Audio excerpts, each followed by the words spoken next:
Ini alasan golongan Wahabi membid'ahkan atau menyesatkan golongan Asy'ariyah.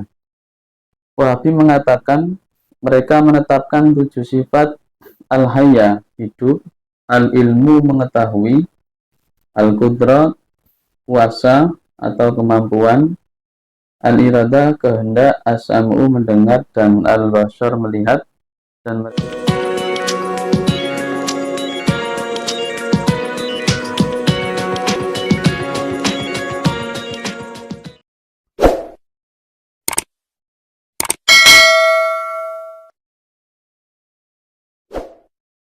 Assalamualaikum warahmatullahi wabarakatuh. Kembali lagi dengan channel Isun Wondersik. Kali ini akan masih membahas kitab atau buku karangan dari Ustadz Yazid bin Abdul Qadir Jawas yang bernama Mulia dengan Manhaj Salaf. Ya, yang kemarin sudah kita bahas, yaitu ada firqah-firqah yang disesatkan oleh mereka. Di antaranya adalah Asy'ariyah dan Maturidiyah. Asy'ariyah dan Maturidiyah ini adalah termasuk golongan mayoritas umat Islam. Jadi mayoritas umat Islam ini menganut pemahaman Asy'ariyah dan Maturidiyah. Tapi ini dibid'ahkan atau disesatkan oleh kelompok Wahabi. Alasannya seperti apa? Oke, kita bahas yang Asy'ariyah dulu ya, biar nggak terlalu panjang. Bismillahirrahmanirrahim. Ini alasan golongan Wahabi membid'ahkan atau menyesatkan golongan Asy'ariyah. Wahabi mengatakan mereka menetapkan 7 sifat al-hayya, hidup, al-ilmu, mengetahui, al-qudrah, kuasa atau kemampuan, al-irada, kehendak, as-sam'u, mendengar, dan al-basar, melihat. Dan mereka mentakwil sifat-sifat ikhtiyariyah bagi Allah. Jadi alasannya golongan Wahabi ini menyesatkan Asy'ariyah gara-gara golongan Asy'ariyah ini menetapkan 7 sifat. Ya, sebenarnya nggak salah. Karena apa? Ya memang sifat-sifat itu kan sudah menjadi sifat wajibnya Allah yang sudah ada di Aqidatul Awam, itu ada ya. Atau yang biasanya orang NU pujian itu ya, ada itu. Allah wujud idamba kamu khalafatul lil hawadisi qiyamuhu binafsihi wahdaniyat kudrat iradat ilmun hayyan sama basar kalam qadiran muridan aliman hayyan sami'an basiran mutakallima. Nah itu memang sifat wajibnya Allah itu ya. Ya, sifat-sifat wajibnya Allah. Nah, 7 sifat ini ya sama. Ada haya, ada ilmu, kudrat. Nah, ini kata mereka ini termasuk kesalahan sehingga dikatakan sesat ya. Kemudian orang Asy'ariyah ini biasanya mentakwil sifat-sifat Allah ikhtiyariyah seperti kayak yadullahi. Ya kalau yadun kan tangan, yadullahi masuk tangan Allah. Kan enggak. Masuk Allah punya tangannya, maksudnya kekuasaan, ditakwil menjadi kekuasaan. Terus ada istiwa ya. Jadi alal arsistawa. Jadi Allah itu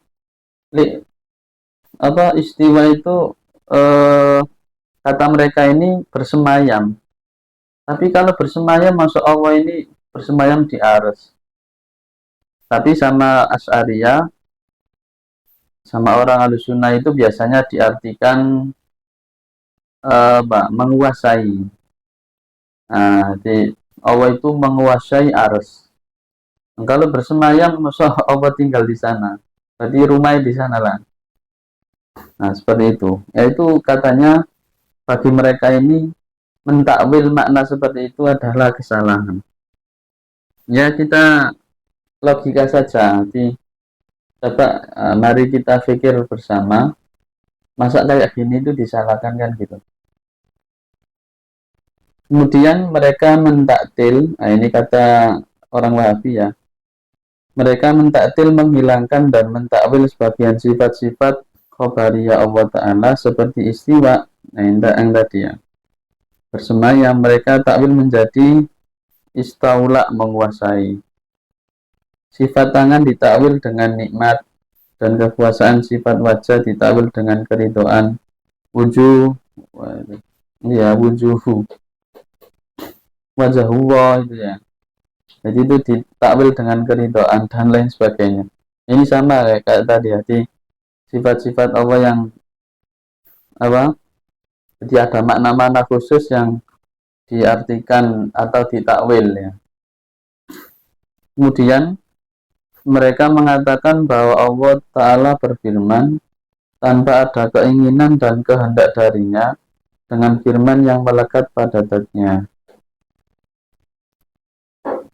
Jadi mereka mengatakan bahwa Allah Ta'ala berfirman tanpa ada keinginan dan tanpa ada keinginan dan kehendak darinya, dengan firman yang melekat pada zatnya. Nah, ini saya kurang tahu ini. Masa iya? Ini saya baru tahu ini. Masa golongan Asy'ariyah itu mengatakan bahwasanya Allah ini berfirman tanpa ada keinginan dan kehendaknya. Padahal di Yasin itu kan ada ya, apa? Idza arada syai'an ayyakula lahu kun fayakun. Allah ya tetap punya kehendak, iradah. Nah itu. Ya situlah. Ya, kita nalar sendiri ya. Intinya kita biar tahu ini alasannya gitu aja. Kemudian yang keempat, mereka secara akal berpendapat bahwa Allah Ta'ala boleh saja menyiksa orang-orang yang taat. Nah, ya ini memang. Di Al-Quran itu ada, kalau nggak salah ayatnya itu, wa iyasha yudhibkum au iyasha yarhamakum.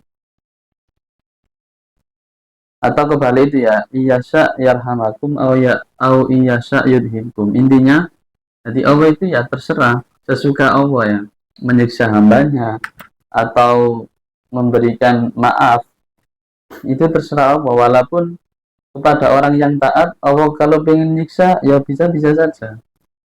Walaupun pendosa, kalau Allah mau memaafkan ya dimaafkan. Dan itu sudah banyak cerita. Contoh yang masyhur itu kayak apa? Sahabat Abu Bakar, sahabat Umar ya. Sahabat Umar itu masuk surga gara-gara usfur. Nah itu ya. Gara-gara apa? Eh, membeli burung itu ya. Membeli burung yang dibuat mainan anak. Atau lagi kayak cerita Imam Ghazali yang masuk surga gara-gara ngasih minum lalat. Dan sebaliknya, ada orang yang ahli taat, dia ini masuk neraka gara-gara nyiksa kucing. Ya, ya intinya itu ya tergantung Allah juga. Jadi ya boleh-boleh saja menyiksa orang yang taat, tapi lebih pasnya itu bukan menyiksa tapi menguji ya. Jadi kalau orang yang taat itu bukan disiksa tapi diuji biasanya. Oke, selanjutnya menurut mereka sifat-sifat perbuatan bagi Allah adalah baru. Menurut mereka sifat-sifat perbuatan bagi Allah adalah baru. Wah, ini juga saya baru tahu ini maksudnya itu gitu. Selama saya sekolah MI, SD, sampai kuliah, sampai mondok itu ini baru tahu. Kalau Asy'ariyah itu mengatakan sifat-sifat perbuatan bagi Allah adalah baru. Ini baru tahu ini, nggak tahu ini apa dasarnya ngambil di mana seperti itu. Kemudian menurut mereka firman Allah Ta'ala itu kalam nafsi, tanpa suara dan tanpa huruf. Ya kalau kita melihat dari apa Rasul menerima wahyu ya Kan memang dari malaikat Jibril, ya kan, dari apa, suara gemerencing kayak lonceng. Tapi kalau ini menurut mereka, firman Allah Ta'ala itu kalam nafsi, tanpa suara dan tanpa huruf. Nah ini juga pertanyaan juga, ngambilnya di mana kan seperti itu. Kalau di kitab-kitab sejarah, ya kalau kita sekolah dulu SKE itu ya, kan Allah memberikan wahyu itu lewat malaikat Jibril, ya kan? Kemudian apa? Lewat gemerencing kayak bunyi lonceng. Itu ada suaranya lah, ini kok ada, kok beliau ini Ustaznya Yazid ini kok mengatakan tanpa suara tanpa huruf.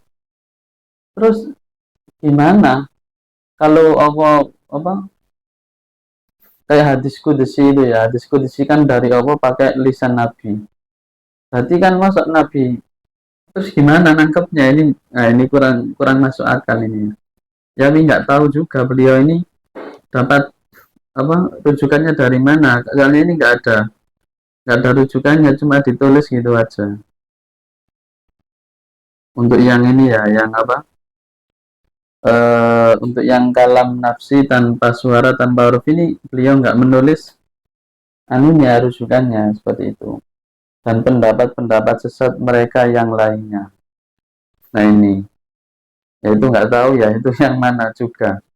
Intinya yaitu kita membuka pemikiran, kita membuka agar kita ini bisa mikir, masa ya apa alasan seperti ini itu menurut mereka sesat ya. Alasan yang seperti ini bagi mereka itu salah, salah besar, sesat dan menyesatkan. Dan bagi para penonton atau yang nyimak, ya mungkin kalian bisa nalar sendiri lah. Masalah kayak gitu itu termasuk sesat. Tanyakan pada hati kalian itu ya.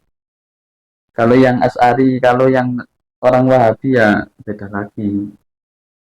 Kalau kalian yang melihat ini orang Wahabi ya otomatis ya kalian membenarkan karena ini kitabnya orang Wahabi.